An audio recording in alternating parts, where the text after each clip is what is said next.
Napakahalaga ng kalidad ng pagkain para sa iba't ibang mga poultry. Paano nga ba ito iniestima ng ating saripreneur? Panoorin po natin ito.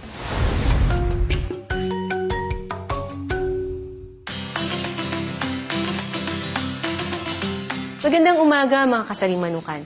Today, excited ako malaman ang kwento ng isang starter heritage chicken farmer na ginabayan from scratch ng ating Sarimanok Industry Champion for Free-Range Chicken Farming, si Sir Arnold Rogador.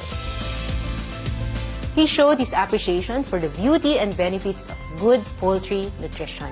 Tara sa ABG Farm ni Sir Noel Baisa ng Nasugbu, Batangas. Kasabay ng kasikatan ng free-range chicken ay ang pagiging in-demand din ng free-range chicken eggs. Bukod sa masustansya, wala ka rin pangamba sa epekto ng mga synthetic feeds. Bisitahin natin ngayon ang isa pang farm para alamin kung paano naman ang ginagawa nilang pamamaraan para sa kanilang mga free-range chicken eggs. Nung una kasi wala kaming kaalam-alam tungkol sa heritage chicken eh. Nag-research kami ng nag-research habang pinaplano namin kung paano namin umpisahan hanggang sa nakilala namin si Sir Arnold. Nung nakausap namin siya, ang dami niyang insights tungkol sa heritage chicken kaya lalo kaming nagkaroon ng interest na mag-alaga na. Yung sukat niya, bali kami na lang yung nag-adjust kasi ang gusto namin, ang proportion niya dapat 1/5. 5 ang hen, isang rooster.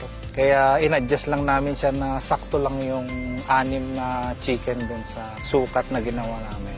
Pagdating ng tag-ulan, pag nababasa kasi yung manok, parang naglulugon sila. Yung pangingitlog nila, tumitigil din. So hanggang sa nung July, wala na talaga, as in zero na yung itlog nila hanggang mga mid ng August. Hanggang sa nakausap na naman namin si Sir Arnold. Sa kanya na naman nanggaling na why not subukan nyo yung CLC2 kasi talagang nakakatulong yan sa fertility ng hen natin.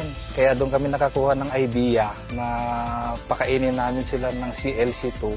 After 3 weeks namin silang pinakain, siguro yung pangalawa o pangatlong cycle na nung itlog nila, ang lalaki, ang gaganda nung egg. Talagang yung makikita mo yung organic egg na tapos yung mga hen namin, talagang bumigat. Ang ganda na. Tapos yung mga palong, kasi mapapansin mo nung una, yung galing sila sa paglulugon, maputi yung palong nila. Pero nung after ng mga 3 weeks, 4 weeks, ang ganda na. Kitang-kita mo na healthy yung hen kasi pulang-pula na yung mga palong nila. For chicken layer feeds for Yunako, meron tayong 3 variants. This would be yung Precision, yung ating Premium, and at the same time yung Mucho na value line ng Yunako.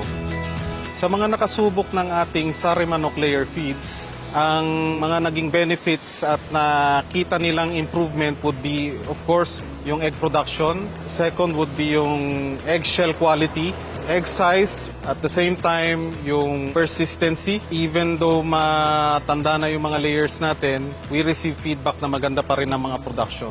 Pag nandun na tayo sa hatching, sa pag-produce na ng mga sisiw, kailangan alagaan natin sila kasi mga sensitive ang sisiw ng heritage chicken. Dapat nasa puso mo yung pag-aalaga kasi once na hindi mo sinapuso, parang konting pagsubok lang, wala na, susuko ka na, sayang yung puhunan. Parami na nga ng parami ang pinipili ang free-range chicken eggs dahil na rin sa pagiging conscious natin sa ating kinakain.